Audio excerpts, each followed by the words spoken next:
भद्रक जिला भंडारी पोखरी ब्लॉक दे प्रभावित होता बैतरणी नदी चलित वर्षर प्रथम बन्या जल प्रवेश कर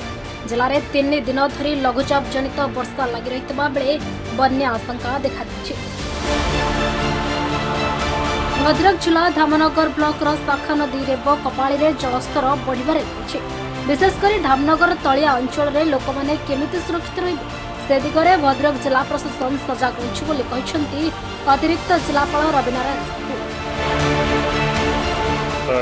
चलित वर्ष जेहेतु लगाण वर्षा लगी रही 2 दिन हम तेणु आम आशा करुचु मान छोट बन्या आशंका हम बैतरणी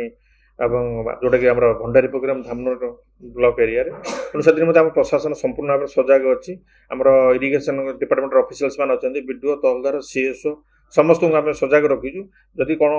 इवेंट घटिला ताले आम इमिडिएट सॉर्ट आउट करूँ सिचुएसन देखिक पानी केते माड़ुची कौन हो तलिया अंचल आम सिचुएसन देखिक से अनुसार आम सॉर्ट आउट करार चेष्टा करूँ और जितेबाला जदि आम क्या